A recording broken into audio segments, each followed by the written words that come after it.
Hello there, and welcome to Food for Thought. This week we are back to answering scholars' questions, and today's question comes from Miccah in 6th grade. Thanks for your question, bud. The question is, can you grow peaches in the winter? So the short answer is, it depends on where you live. We're going to start with the winter part of your question. To talk about growing things in the winter, we're going to first talk about something called plant hardiness zones.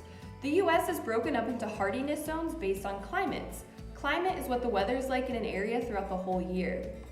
The U.S. plant hardiness zones break up the country into areas that have the same or similar climates. This is important because different plants need different climates to grow, and the plant hardiness zones has the word hardiness in it. The definition of hardiness is the ability to survive or make it through tough conditions. So the hardiness zones tell us the types of plants that can grow in the toughest, coldest weather in each of these areas. So basically, this tells us what plants will survive the winter in different areas of the country. Keep in mind that these conditions are very different across the country. For example, a place like Texas or Georgia in Zone 9 will only have the lowest of low temperatures of 20 to 25 degrees. That means in the dead of winter in Texas or Georgia, the coldest it can possibly get is 20 to 25 degrees. That's quite different from DC in Zone 7, which can get to 0 to 10 degrees. And from a place like Maine in Zone 5, which can have extreme temperatures of negative 20 to negative 15 degrees. This is important because different plants need different temperatures to grow. That's why we see palm trees in warmer zones like Florida and not in colder zones like in New Jersey. This is the same for peach trees too.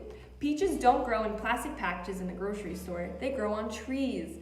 And peach trees are one of those plants that do not like the cold, just like Miss Briggs. A quick refresher about trees, most trees grow in the spring and summer, lose their leaves in the fall, and go to sleep in the winter before waking up in the spring. These trees are alive the whole year, they just rest during the colder months. Now back to peach trees. Peach trees are very picky with super cold temperatures. If you wanted to grow a peach tree in a place that gets really cold winters like Zone 5, it wouldn't work. The peach tree would be alive in the warmer months, but in the winter it would die and have to be removed. In places like DC, our winters don't get that cold, so peach trees should be able to just go to sleep in the winter and wake back up in the spring to produce peaches in the summer. So Miccah, peach trees can be planted in areas that don't have too cold of winters. If winters are too cold in a certain place, the peach trees will die in the winter. But if the winters do not get too cold, then you could theoretically have peach trees that should survive the winter. However, to answer your exact question, can you grow peaches in the winter? The answer is pretty much no. Peach trees fruit or make peaches when the temperatures are warm and the sun is strong in the summer.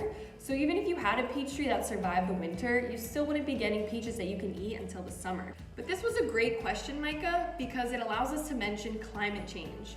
Climate is basically the temperatures and rainfall of an area throughout the year, so climate change is when these things start changing year to year.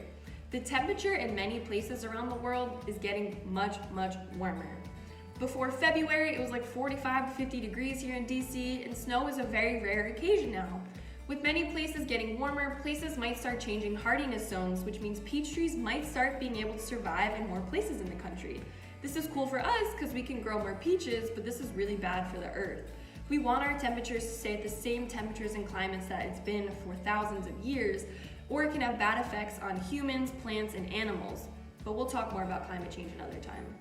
All right, everyone, thanks for tuning in to Food for Thought. If you have any questions about what we covered today, please leave them in the comments section below, and I will see you all next time. Bye-bye.